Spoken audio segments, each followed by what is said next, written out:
अब ये शादी के बाद प्यार ख़त्म क्यों हो जाता है? पहले शादी से पहले लंबी लंबी कॉलें, पैकेजेस, तोहफे तोहफ़, और शादी के बाद तो मियाँ बीवी एक दूसरे को मुंह भी नहीं लगाते। ये सभी केसेस में ऐसा होता है या फिर आपके साथ ऐसा हुआ है? नहीं, सब केसेस में ऐसा ही होता है, आप परेशान ना हो।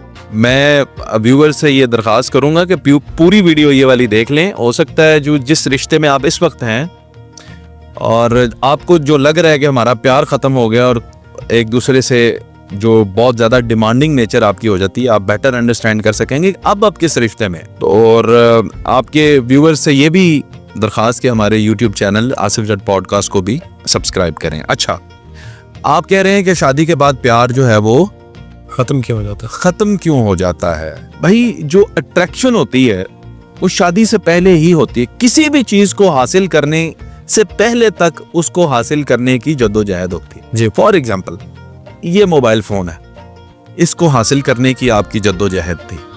आप कहते थे ये मॉडल मेरे पास आ जाए ना जी, तो अब आ गया, तो अब आपको कोई प्यार है इससे? नहीं। ये गाड़ी थी, उसके लिए आपने मेहनत की, हासिल कर ली, अब आ गई, अब कोई प्यार है उससे? वो बेचैनी ख़त्म हो जाएगी। वो बेचैनी ख़त्म हो जाए। तो पहले आपको एक बेचैनी होती है, आप जनाबे वाला पोजेसिवनेस होती है कि आपकी चीज़ है लेकिन आपके पास नहीं है। तो अपने पास महसूस करने के लिए आप राब्ते को बड़ा तेज कर देते हैं, हर वक्त राब्ते में रहते हैं कि यार कहीं ये दूर ना हो जाए। जब आप पास आ गई तो अब वो जनाबे वाला महीना शादी को गुजरा, अब वो फोन करती है, जी आप किधर हैं? मैं बिजी हूं। तो मामा जी, पहले तो आप बिजी नहीं थे होते, पहले तो आप दोस्तों को कहते थे पीछे हट जाए, मेरी अभी कॉल आई हुई है, मैं नहीं बात कर सकता। ऐसे ही अब आप उसे कहते हैं नहीं, दोस्तों के पास भी तो टाइम गुजारना है, मैं बिजी हूं, मैं काम कर रहा हूं, कोई काम। मैंने तो ऐसे भी मर्द देखे हैं रात को 3-3 बजे घर जाते हैं, माशाल्लाह। कहीं तो हमारे ऑफिस में भी हैं इतने नेक काम करने वाले। आप ना मुस्कुराएं, ज्यादा लोग आप पे शक करेंगे। वही 3 बजे घर जाए, क्यों जी? काम कर रहे। कौन सा काम कर रहे थे भाई 3 बजे तक? बीवी बच्चों को टाइम देने का दिल ही नहीं करता। तो इसका हल क्या है? हल भी बताता हूँ, पहले समझेंगे ना मसला क्या है। जी बिल्कुल। तो मैं आपको वाज़े अल्फाज में ये बता रहा हूँ कि मैं अपनी बीवी से ये कह चुका हूँ।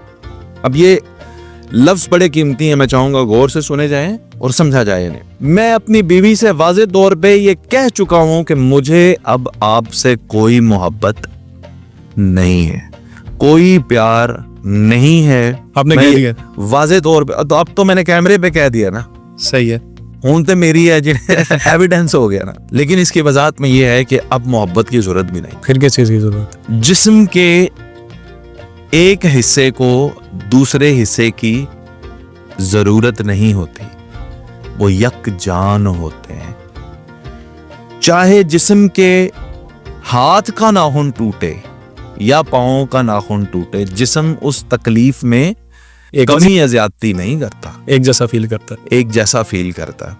और सबसे छोटी उंगली का सबसे कम इस्तेमाल है जिस्म का, उसके नाखून टूटने पर भी पूरा जिस्म मुतासिर रहता है और तकलीफ का इजहार करता है।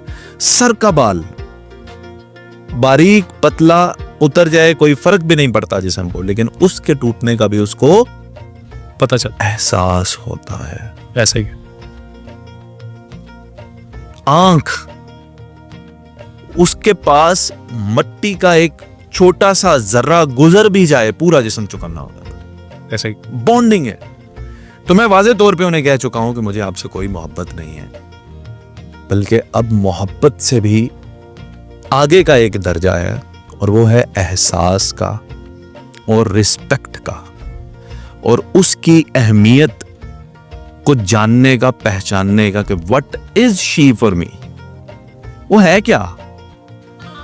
जैसे एक आपके ही वजूद का हिस्सा हो, उतना ही वो अहम हो जितने आप। कि मैं दुनिया की जिस भी खूबसूरत जगह पे जाऊं, कोई भी अच्छा खाना खाऊं, कोई भी अच्छा लिबास पहनूं, तो दिल में एक ही ख्वाहिश पैदा हो कि काश इस जगह पे मैं अपने हमसफर के साथ होता, काश ये खुराक मैं अपने हमसफर के साथ बैठ के खा रहा होता।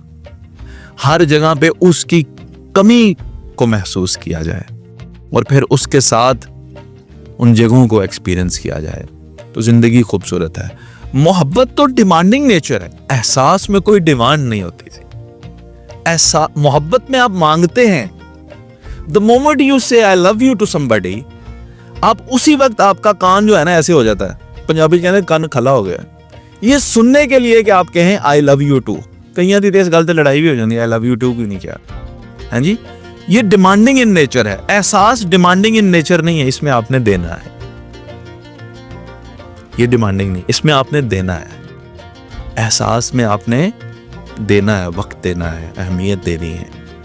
और फिर जब आप अपने इस रिश्ते को आप महसूस करते हैं कि ये मेरे ही एक वजूद का हिस्सा है, इसको टाइम चाहिए, इसको टाइम चाहिए, इसको इस चीज की कमी है, इसका ये शौक है, इसका ये, वो सारी चीजें आपको रट जानी चाहिए। फिर आप उनका ख्याल करते हैं, फिर आपका लाइफ पार्टनर जो है वो शादी से पहले जितना खूबसूरत था उससे 10 गुना ज्यादा खूबसूरत भी हो जाएगा, उससे 10 गुना ज्यादा अच्छा भी हो जाएगा, उसकी सेहत भी अच्छी रहेगी और वो आपके साथ आपकी जिंदगी में बहुत अच्छे तरीके से जिंदगी गुजारेगा। But this can only be possible जब आपको ये अंडरस्टैंडिंग हो कि आपका रिश्ता उसके साथ है क्या। ऐथे मर्द ने साडे बेगम ने कहा कि उठ के मुझे पानी का गिलास दे दें, कह रहा नहीं नहीं, सामने अब्बू बैठे ने, सामने मेरी अम्मी बैठे ने, की कहणगे। मैं ते कहना उसे पानी दे गिलास च जनाब तुसी डुबकी लाओ ते मर जाओ।